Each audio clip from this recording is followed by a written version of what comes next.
Salam lestari, mari menuju sertifikasi agar hutan kita lestari.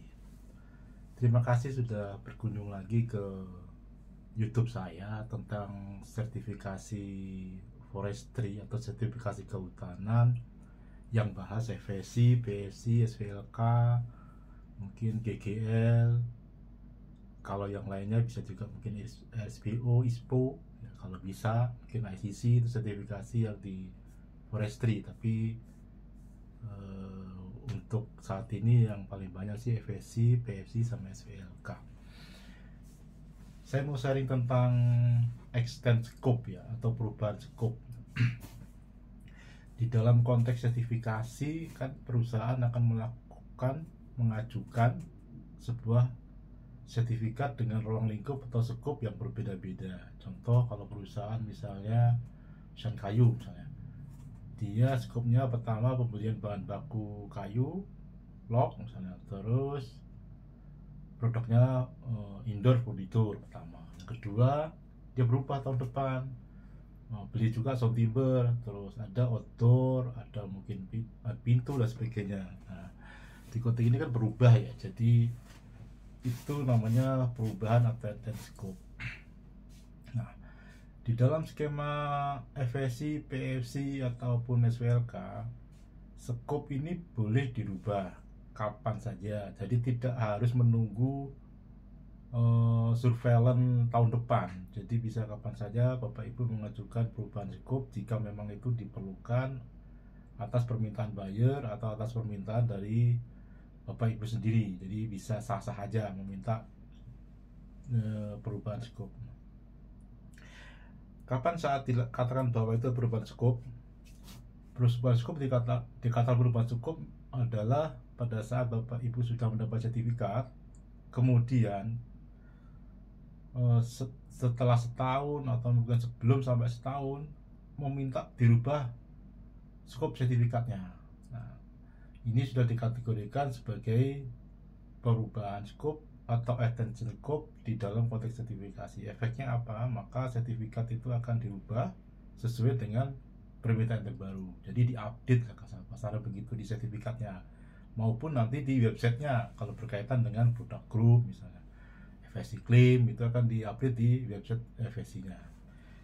Nah, untuk lebih jelasnya sampel-sampel ataupun kasus apa di dalam konteks sertifikasi itu berubah scope ya.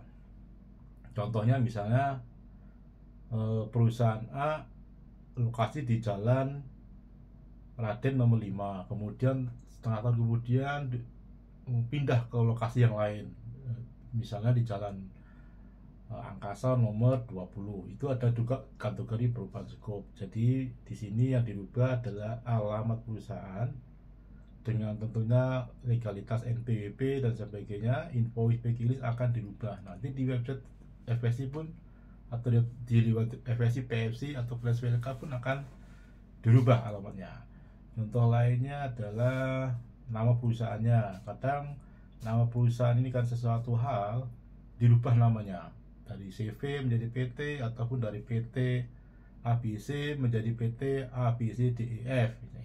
Itu juga perubahan skop dan itu harus dilaporkan. Contoh lainnya adalah produk group. Ini yang paling banyak ya. Produk group itu begini maksudnya.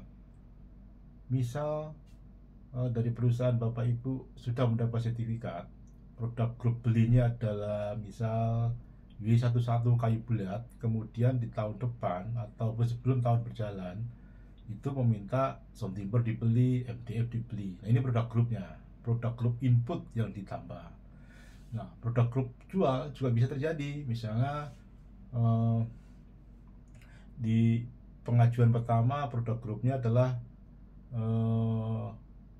indoor furniture misalnya, terus di tengah jalan mengajukan outdoor furniture. Nah, seperti itu juga perubahan di produk grupnya, itu boleh sah-sah aja. Ataupun FSC claim yang pertama misalnya FSC 100%, setelah berjalannya waktu ternyata ada permintaan FSC recycle yang harus ditambahkan ke produk grup, itu juga boleh sah-sah aja. Contoh lainnya sistem, yang pertama misalnya sistem kredit, kemudian ditambah sistem transfer. Nah, sistem ini belum kita bahas di YouTube ya, karena itu bagian yang agak lebih mendalam lagi. Nanti kita akan bahas sistem transfer persentik sama sistem kredit. Itu juga kategori perubahan scope. Atau mungkin contoh lainnya perubahan site. Yang pertama, tahun pertama setnya hanya satu, kemudian tahun ketiga setnya ditambah menjadi 2 atau 3. Nah, itu juga dikategorikan sebagai perubahan scope atau extend scope. Nah, contoh lainnya pada saat tahun pertama sama yang kedua itu tidak ada proses outsourcing jasa, misalnya jasa printing untuk kertas atau jasa pembelahan kayu untuk kayu atau jasa KD ya, sebelumnya belum ada. Tahun kedua, tahun ketiga ternyata order di bawah ibu sekalian melimpah banyak.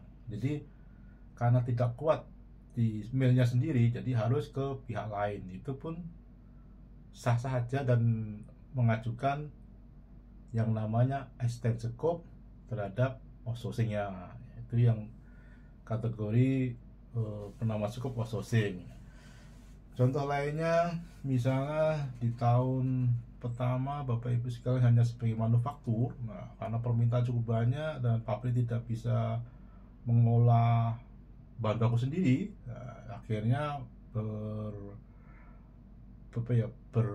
punya ide mau membuat sebagai trading. Jadi dia beli barang jadi, dikirim ke customer. Jadi di satu sisi dia juga manufaktur atau proses sendiri-sendiri, beli bahan baku sampai jadi. Di satu sisi juga menjual barang jadi dari pabrik lain yang sudah bentuknya barang jadi. Jadi sebagai trader barang jadi lempar ke customer lagi, itu juga boleh. Itu sah saja. Jadi perusahaan bisa sebagai manufaktur dan juga bisa juga sebagai trader. Nah, tadi adalah contoh-contoh di dalam konteks perubahan scope sertifikat atau extension of scope kalau di dalam istilahnya sertifikasi, dan itu boleh saja di tahun pertama, tahun kedua, atau ketiga sampai tahun kelima, ataupun di pertengahan jalan boleh. Itu boleh sah saja. Nah, prosesnya bagaimana? Prosesnya Bapak harus mengajukan ke lembaga sertifikasi untuk dilakukan extend scope. Jadi mulai dari kontrak yang baru lagi, terus apa yang mau di extend atau dirubah, kemudian dilakukan audit. Nah, audit ini bisa on desk ataupun on desk artinya dikirim email saja, atau onset. Onset artinya datang ke lapangan melihat prosesnya.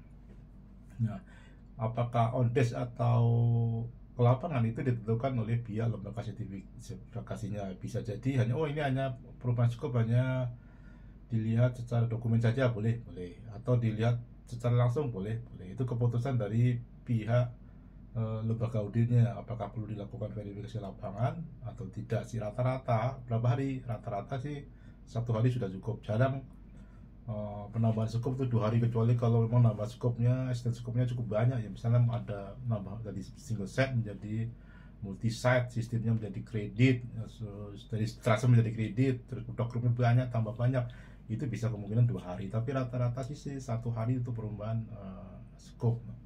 Pertanyaan selanjutnya, setelah dirubah scope-nya, nanti di website atau di laporan kapan akan dirilis perubahan scope-nya. Rata-rata sih 2 bulan paling lama ya untuk dirilis baik di sertifikat kalau perubahan di sertifikatnya memerlukan, ataupun di websitenya. Misalnya yang tadi jualan indoor ditambah jualan outdoor, maka di website akan ditambahkan outdoor sama indoor, dua-duanya ada. Itu butuh waktu sekitar rata-rata sih 2 bulanan ya, kurang lebih 2 bulan ya, untuk mengupdate di sistem FSI-nya, karena itu menunggu laporan approve. Kalau laporan approve-nya 2 minggu sudah di-approve ya, itu automatically akan cepat juga diprosesnya di websitenya. Nah, ini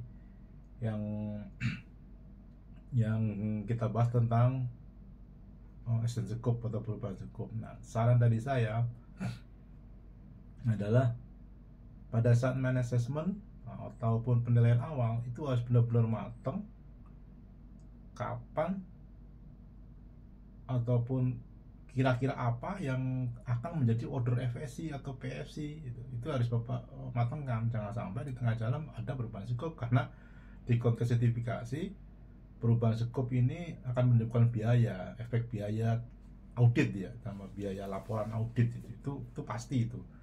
Nah, namun besarnya setiap lembaga itu beda-beda. Jadi saran saya pada saat perubahan skop itu harus benar-benar matang di awal, setup di main assessment-nya. Jadi tidak ada perubahan pengurangan. Namun juga di dalam konteks ke penambah skop, di dalam konteks skop ini ada juga namanya pengurangan skop. Jadi kalau pertama 3 set menjadi satu site, atau mungkin produk grupnya dari 20 dikurangi menjadi 10 atau malah 5, itu juga bisa, boleh saja. Nah, kalau yang penurunan ataupun pengurangan skop ini ya saya sarankan ini pada saat audit resurveillance, karena tidak penting-penting amat itu untuk prosesnya, sehingga Bapak Ibu sekalian akan menghemat biaya kalau memang ada perubahan menurunkan skopnya dari jumlahnya 20 produk grup menjadi 10, atau dari 3 set atau 4 set menjadi satu set aja. Itu lebih baik pada saat surveillance, akan menghemat biaya yang ada. Nah, itu aja sharing dari saya tentang skop sertifikat dan extend skop sertifikat. Semoga ini membantu menjelaskan apakah boleh sertifikat atau skop sertifikat itu dirubah di konteks sertifikasi FSC, PFC maupun SVLK. Ya, itu sharing dari saya. Salam lestari, mari menuju sertifikasi agar hutan kita tetap lestari.